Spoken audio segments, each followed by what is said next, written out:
And then for some odd and amazing reason, the live wouldn't. It said it was a error.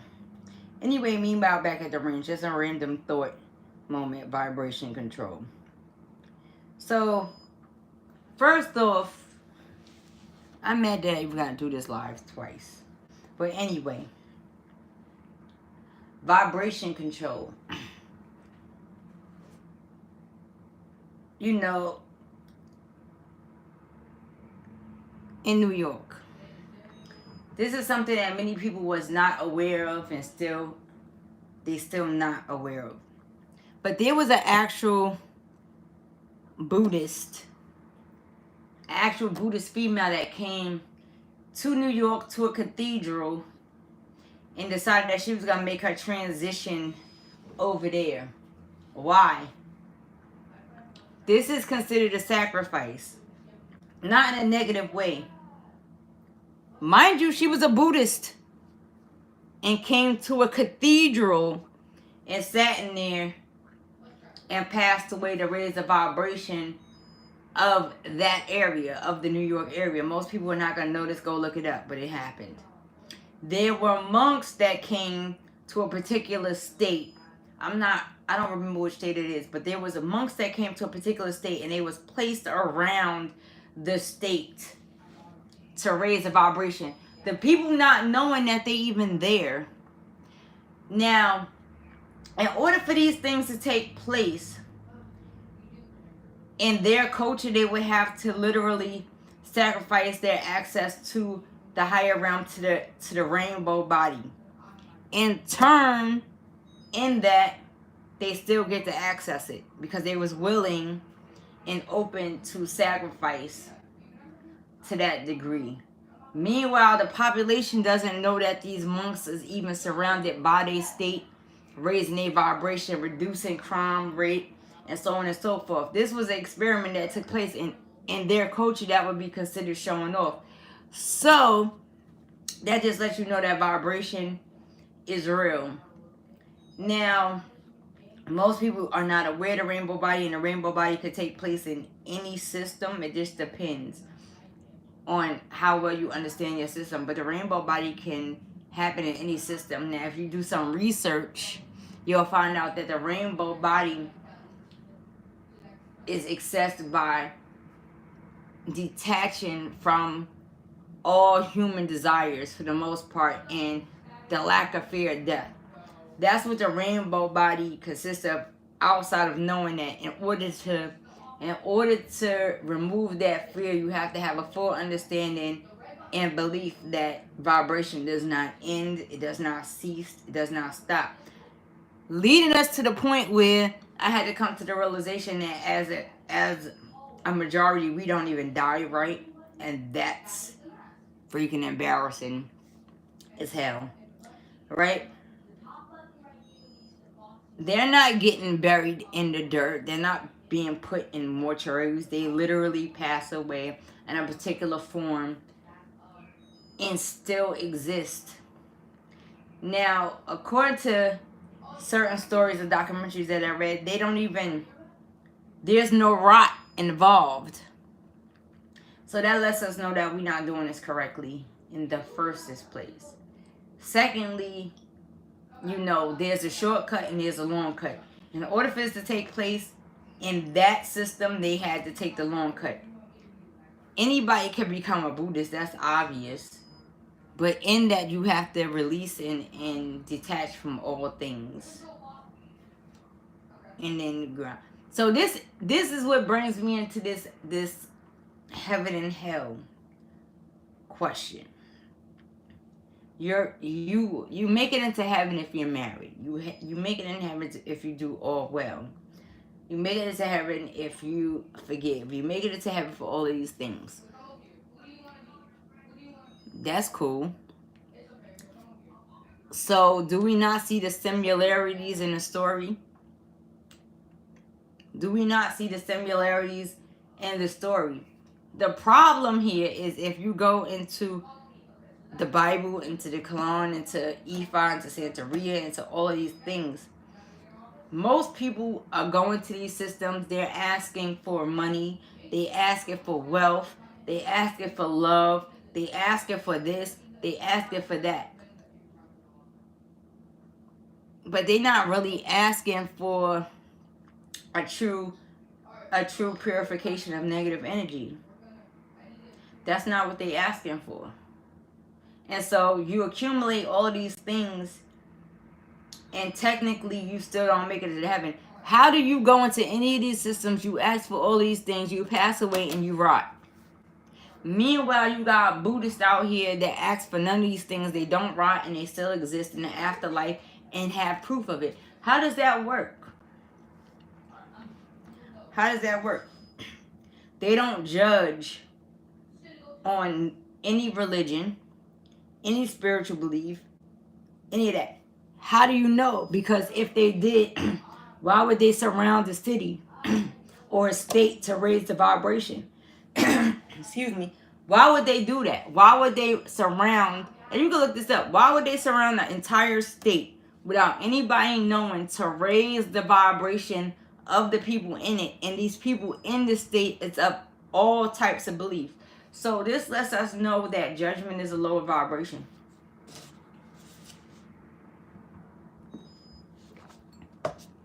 Judgment is a lower vibration.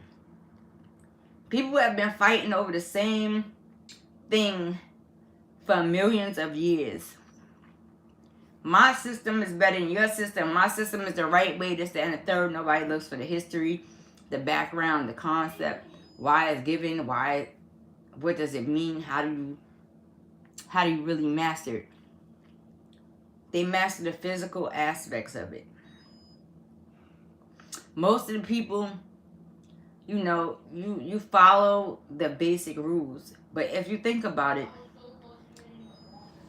let's say marriage. I'm just saying this for example. I'm not married, so let's get it clear. But let's say marriage. Oh, you're in balance if you're married. But a monk is in balance and reaches eternal life. And most of them, they relinquish the concept. So we have to think about that. We have to think about that. They have to, in order to reach this level, they have to detach from, and this is hard as hell to do, but even in the middle of their life, if they choose to transition into this, they have to detach from children, they have to detach from love, they have to detach from material, they have to detach from money, they have to detach from society, what society rules, they have to detach from all these things. So could you imagine, let's say, being 30 years old, 25 years old, and deciding, I want to be a monk, I want to be a Buddhist. But you already have children. You have to literally decide that you're not going to deal with any of that. You're going to detach from all of that and do that in order to reach this. The thing that I found fascinating about some of the documentaries that I looked up in regards to the rainbow body is that in every instance, in order for them to show society, socially, that this is possible, they had to sacrifice their ability to reach that higher vibration. Because, like I said before, prior, it's considered showing up. It's deep. I'm not going to say it's wicked, but it's deep. So, imagine everybody running around Harlem. Everybody running around New York City. They doing their own damn thing. Everybody going to work. Take your kids to school. You're doing this. You're doing that. You're doing this. All of this is taking place, but it's a whole individual that's not even Catholic, Christian, Baptist, or none of that, that is in Buddhism, that comes all the way to your city, sits in your cathedral, passes away consciously to raise your consciousness, and the majority don't even know it. How does that work? And that have to kind of, in some shape, form, and fashion, kind of sacrifice a degree of their rainbow body. That's spooky scary. And that don't have nothing to do with, like, it don't have nothing to do with color or race. That's what happened. And then again, it happened in a quote-unquote experiment, which when the Buddhists sat around the state that they was trying to raise the frequency, they already understood that it was a violation and still did it to stop and reduce crime, violence, rape, negative energy. And this is why they still reached the highest state regardless of the fact, because they was willing to consciously allow a system to calculate the power of the mind and the heart chakra in order to get it done, or all the chakras in order to get it done. It's crazy. It's real crazy. So, you know, when in other cultures and other ethnicities, people come in to say, hey, ancestors are real, spirit is real, vibration is real, we feel violated, not realizing that we have no reason to feel violated. And I'm going to explain why. If you Catholic, Baptist, Christian, etc., and you believe that Christ is physical and Christ passed away, and you're still giving praise, or you still acknowledging that energy, then you obviously acknowledge the ancestors. If you are a Muslim and you deal with the Quran, right? And Muhammad is supposed to be a physical individual, a physical prophet, and you still honor that, he passed away. That's ancestor worship. It's just that simple. You acknowledge your ancestor. You cannot pass judgment at all. In Buddhism, vibration never dies. So therefore, there's no death. Therefore, they acknowledge the past, the present, and the future. It's the same thing. So therefore, no system is to be brought into the situation of passing judgment. Every system is put into place to bring this natural gravitation. Even in Ifa or Santeria or Voodoo or Houdon or Hoodoo, the ancestors are not dismissed. In certain systems, it's misconstrued to make you fear your ancestors. And if you fear your ancestors and the power of tapping into your ancestors, then who are you? Because then you fear yourself. It's that simple. It's that simple.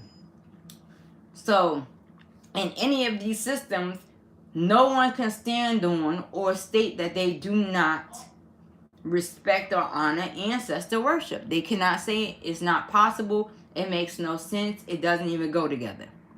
Even if you say outside of Christ in the Bible, or outside of Muhammad in the Quran, you still can't say that. If you honor any of the prophets who supposedly passed away, then it's still ancestor worship. They're no longer here. They are now ancestor. You still identify with them. You still attach to them. You still respect their teachings and so on and so forth. You can't say that. So therefore, we cannot pass judgment. Period. And that's why I said we should not pass judgment, because it makes no rational, logical sense. So therefore, we all have to go and think. There's no system better than the other system. All systems are put in place. They are put in place. They're in different diasporas and so on and so forth. And they all to reach the same point of enlightenment. How we reach enlightenment is our own individual journey, pound, period. You can never pass judgment on NBT Sky, when technically you participate and partake in ancestor worship, whether you like it or not. Period. If you identify the Virgin Mary as a physical individual, the Virgin Mary is not here physically. The Virgin Mary is not in the physical flesh. You You honor ancestor worship. It's just that simple. They say, don't honor idols. Most people are not going to look up the actual definition, the concept of it. What is idol worship?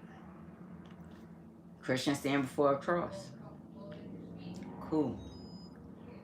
You know, Muslims go and they entertain and respect the macabre stone.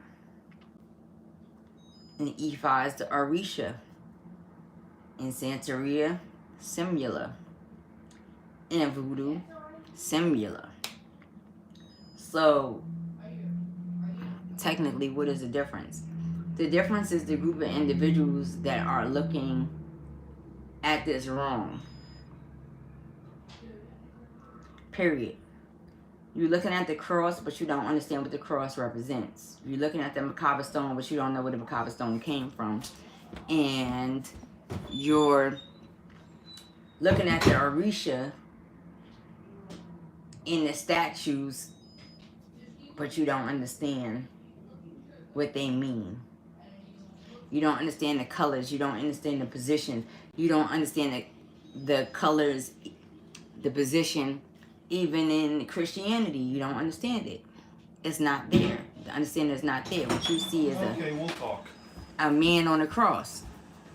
That's what you see. A man on the cross. But you don't understand what the man on the cross represents. Or what the cross represents. You don't even pay attention that there's two other people that was on the cross at the same day. So, it's that simple. And so, a lot of us with that understanding that's walking on the earth, you know, we deal with some real live shenanigans. Whether we female or male, we deal with real live shenanigans. I'm not saying that one system is better than the other, but what I'm saying is that the majority, they don't know. They don't get it. They don't get it. It's just that simple. And so, that's why on my channel, there's no argument. It's nothing to fuss about. I have no reason to fuss with you. I'm not going to argue with you. I read all of these books in real life. And when you come to that understanding, it's spooky scary.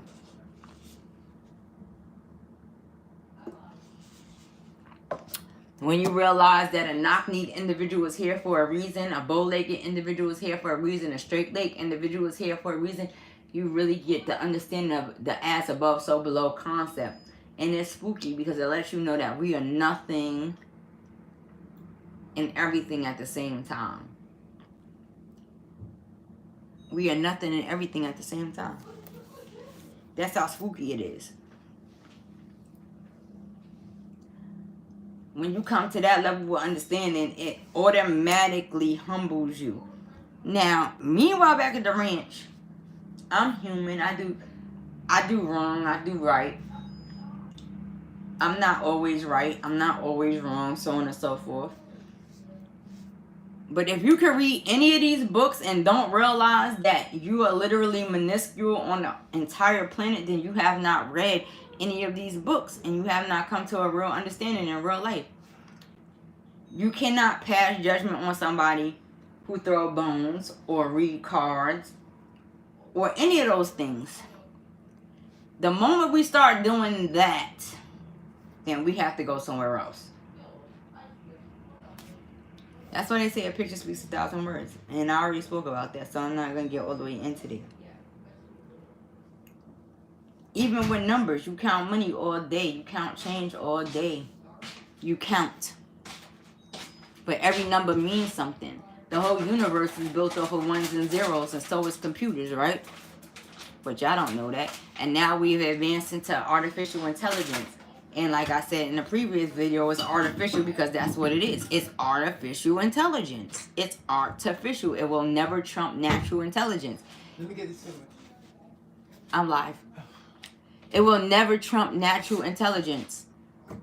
No matter what they do. No matter how they put it together. It's over there. No matter how they promote it. It will never trump natural intelligence. And when we have that understanding, then it will all be fair. Algorithm will never trump natural vibration. Artificial intelligence will never trump natural intelligence. Artificial airs, waters, fires, earths, it will never trump the natural. So that's what we have to understand. It's just that simple. And because I'm telling you this is going to be interruptions, because they don't want you to really be able to understand that. But again, like I was saying, as I was saying, collectively we have our own individual trials and tribulations and vibrational issues and so on and so forth, and we get it in order and all and so on, right? But at the end of the day, the universe always brings everything in balance. The people that acknowledge the things that are coming into balance or being forced into balance are the ones who are going to escalate to the higher vibration. So if I do something 15 years prior and I'm dealing with the consequences of it now, I can ignore it or I can acknowledge it. If I acknowledge it, then I'm going to reach the next level. The people that ignore it will not. There's a lot of people out here that's hee ha ha, and they don't even realize what they're about to experience in 10 years or 15 years or 20 years because they think it's a game. And so they pass judgment on the people that acknowledge it in real life. It don't work. It's a spooky, scary understanding. Yet I would never change it for anything on the planet. Anyway, talk to y'all later. It is me, NBT Sky. Deuces.